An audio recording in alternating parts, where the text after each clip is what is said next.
tell Elon Musk to take his hands off your money. We don't pledge allegiance to the creepy 22-year-olds working for Elon Musk. We pledge allegiance to the United States of America. And goddamn it, shut down the Senate! We are at war! We will win! We will win! We won't rest! We won't rest!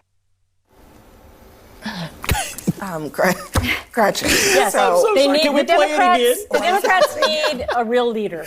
Okay, they need a real leader, which currently does not exist in the Democratic Party. So as you may have seen, over the past several days, Democrat politicians have been trying to organize protests in the streets against Elon Musk and the Trump administration's greater efforts to cut down and eliminate a lot of our federal bureaucracy. They're particularly mad over Trump's choice to try to eliminate USAID, and this is essentially a globalist agency with no accountability, no oversight, that's been sending foreign aid to nation building in a lot of places around the world, and nobody exactly knows what is going on. And oftentimes it was found they are acting against the national security interests of the United States. But of course, Democrats are now all out protesting very vehemently. How dare you, Mr. President, try to drain the swamp? Now, there's a lot to be said about these anti-Elon Musk, anti-Trump protests that are currently happening. They have been massively ridiculed, even as we'll show you later in the video, by CNN for just being a complete joke. There's no energy. These are terrible. But I think it is also very telling, guys, and it should not be lost on anyone, that of all of the issues that the Democrat, especially the Democrat politicians here, could get mad about over what the Trump administration is doing, they're particularly so violently angry when it comes to Trump trying to get rid of a lot of these bureaucratic agencies. And I think that really does tell you a lot.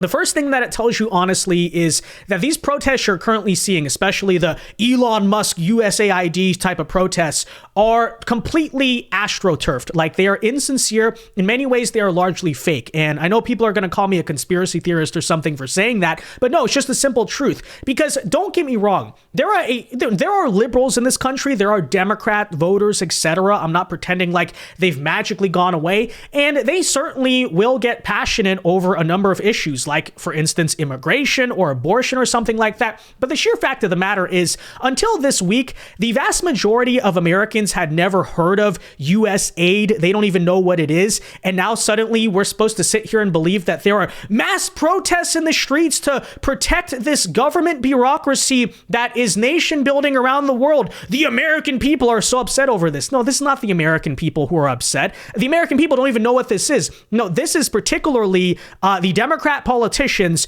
who are kind of shielding a lot of these deep state bureaucrats. And I think in these cases you're seeing in these streets, in many cases, it's probably literally the people working at the very bureaucracies that Trump is trying to cut down on, as well as professional, we'll call them activists, who sort of do this for a living, that are protesting.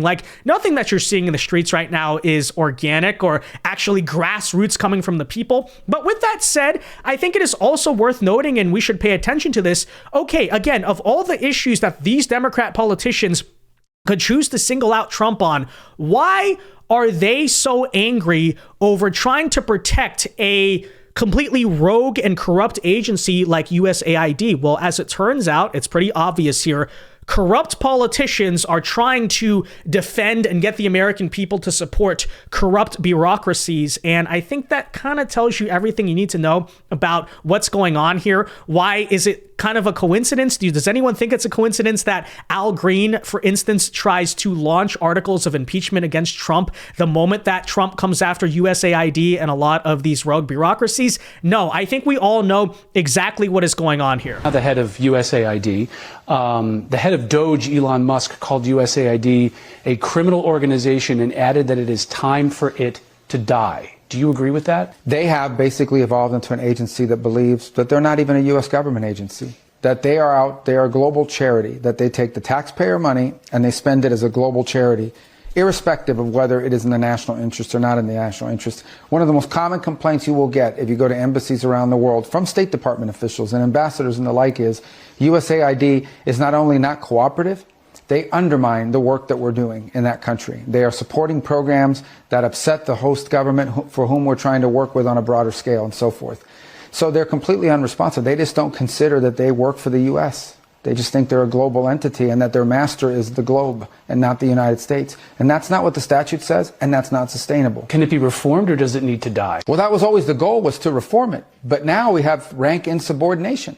Now we have basically an active effort where their basic attitude is, we don't work for anyone. We work for ourselves. No agency of government can tell us what to do. So the president made me the acting administrator.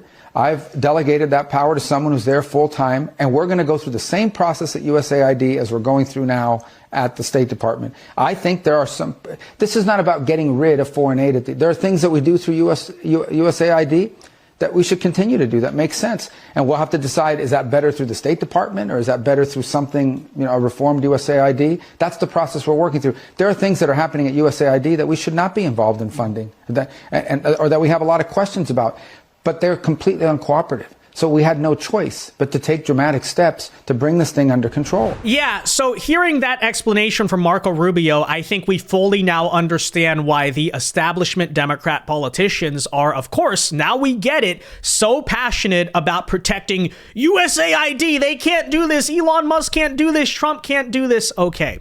Yeah, we see the picture. We see exactly what is going on here in the relationship between the politicians in Washington who are supposed to represent the people, and them loving so much an agency that is not accountable at all whatsoever to the American people. By the way, guys, if you're enjoying the content, make sure you hit that like button down below and subscribe if you are new. You subscribing is the #1 way to ensure that we can keep doing these videos. And guys, we do not take money here from USAID, so feel free to help us out by hitting that red button for free. And with that said, okay, the problem, I think, that you're seeing from these protests, and again, they've been a complete joke, is that you can't really just astroturf real support. As Democrats actually learned, for instance, in the 2024 election, you cannot just force Americans to care about something that they don't care about. And frankly, if they really knew much about this agency, they'd probably agree with Trump on it. So that is why, as you saw in the opening clip of this video, the protests have sucked. Okay, they've just been lame. They've just been honestly kind of comical. And guys, they've been so bad, these anti-Elon Musk whatever protests, that even CNN has resorted to calling out and mocking the Democrats for the foolishness that they've been trying to astroturf. Take a listen right here. Democrats agree that Musk is a problem, but listen to them today, and they have a piñata in search of a stick. To our Republican colleagues, if you do not see the light, we will bring the fire. Resist! We are going to be in your face. We are going to be on your asses. We have days to stop the destruction of our democracy. We have work to do. Tell Elon Musk to take his hands off your money. We don't pledge allegiance to the creepy 22-year-olds working for Elon Musk. We pledge allegiance to the United States of America. And goddamn it, shut down the Senate! We are at war! We will win! We will win! We won't rest! We won't rest! Gretchen. Yes, So, they need the Democrats need a real leader. Okay, they need a real leader, which currently does not exist in the Democratic Party, and they have been caught completely flat-footed with the entire Trump presidency for the last 2 weeks and Elon Musk. I said on CNN months ago that Elon Musk would be the most influential advisor to President Trump, and that is proving to be true, whether you like it or not. But Democrats should have had a plan for this. They knew it was coming. We say this every single night. 2025, we knew it. Just talked about. We knew it. Trump has said all of these things were going to happen. We saw him align with Elon Musk, which may go down as the smartest thing that any presidential candidate has ever done, from the young vote to tech to a million other things. So Democrats needed to have a plan, and it may be too late. Yeah, Bakari, are you fired up after? I'm fired up and ready to go. Can't you see it in my face? I could watch that clip of Chuck Schumer all day. It is just so hilarious. We will win. We will win. We won't rest. We won't rest. But there you have even liberal figures on CNN admitting, first of all, that that protest that you keep seeing around this country is a complete joke, okay? They all look stupid. Even Bakari Sellers, you know, a very far left individual, he sees it obviously, like, that was horrible. What are you even doing? And thank you, by the way, for admitting, CNN, that the Democrats are indeed, as I've been saying, they're a party lost in the wilderness. They have no identity. They have no leader. They have absolutely no clue what they're doing. And their argument right now is like, yeah, okay, we'll admit it. Trump is smarter than us. Trump is better than us. We have no plan. We have no identity. We have no clue what we're doing, but please vote for us so that way we can save our democracy. Well, I'm not sure that's exactly a very compelling message going into the 2026 midterms and especially the 2028 election. But nonetheless, here, as usual, is Scott Jennings of CNN to set the record straight and basically tell everyone the truth. Take a listen. That's an important question. Why is it, Scott, that Elon Musk claims that it is a crime to tweet out the names of the 6 individuals who I have to assume are government employees, maybe they're not, who are going around and carrying out his orders and telling people, for example, to not come into work at an entire federal agency, who are going into the Treasury asking for access to a sensitive payment system? How is it a crime to know who those people are? I don't know if it's a crime or not. I think it's certainly untoward to try to because you're trying to sick an angry mob on people who are showing up to try to first of all, act on behalf of the president of the United States. This is his platform, okay? If his own platform is an angry mob, that's one thing. But he also does this all the time. And these are people who are doing things that affect Americans. They're working in the government. Well, I don't see why it needs to be a secret. They're doing things that affect the bureaucracy, which is why you see all the rage today. You don't think that this stuff affects Americans, Scott? I mean, yeah, probably in a positive way. And I'm glad to see Democrats are coming around to the idea that the unelected people who might be involved in the running of our country are important, because you seem to have no interest in that for the last 4 years under the last administration. This is so true. 100%. Nobody voted for Elon Musk, but people did definitely vote for USAID. Okay. Yeah. What? You know, it doesn't even make any sense. Here's the bottom line. You know what that means is that you had a president who was not functional, and you know it. Actually,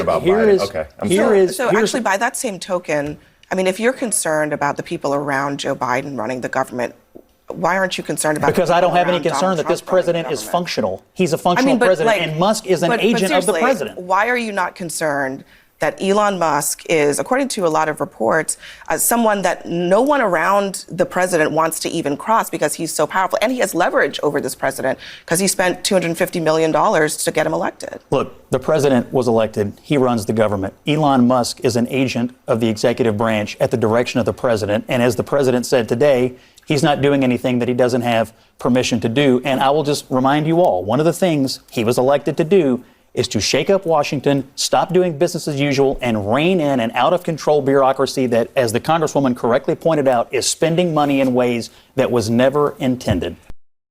Yeah, correct. Exactly. And of course, we keep hearing this talking point that nobody voted for Elon Musk to be the president. I mean, yeah, nobody voted directly for Elon Musk as president, in the same sense that nobody voted for a bunch of unnamed DNC staffers to be running the so-called Joe Biden presidency. But nonetheless, I do want to remind people, this is nothing new. You know, this is not some type of, the relationship between Trump and Elon Musk. This is not something that magically sprung up after the election. No, this is something that Trump directly and publicly said we were going to do before the election. So let's just maintain the record and keep it clear there. Yes, the American people did, quote unquote, vote for this, and they knew so, and we said it pretty publicly. And as it turns out, people support this. People want us to do this, drain the swamp, cut down the government, DOGE, whatever you want to call it. But they did vote for this. That there's a lot of fat in government that you would want to slim down. Incredible fat. So what agencies would you want to shut down? Well, let me have you ask another person that, because I'm going to have Elon Musk. He is dying to do this. You know, he's a great business guy, actually. You think of him for science and rockets, and every time I think he's telling me about a new screw that was developed, he's developed a new screw. Screws are difficult, and it's made out of titanium, and it's so exciting. But you know what? He's a great business guy. And he's a great cost cutter. Yeah, but keep telling me that Elon Musk is the problem. Elon Musk is the threat to democracy. Nobody voted for Elon Musk, and that's why it's so bad that he's trying to eliminate USAID, which is a rogue bureaucracy that no American voted for. And even like the democratic chambers of our government, like the presidency and Congress, are unable to even control, as Marco Rubio pointed out there, what USAID even does. It's just ridiculous, okay? It's just performative. Everyone knows that the people voted for Trump in part because of the relationship with Elon Musk and what he promised to do. I don't think any Democrat would deny that Elon Musk helped Trump in the 2024 election because it was like a good thing, like it was a positive thing for the campaign. People voted in a lot of cases, partly because they were inspired by many of the different coalitions that Trump built. It's all just ridiculous. But nonetheless, keep in mind, guys, we will win. We will win.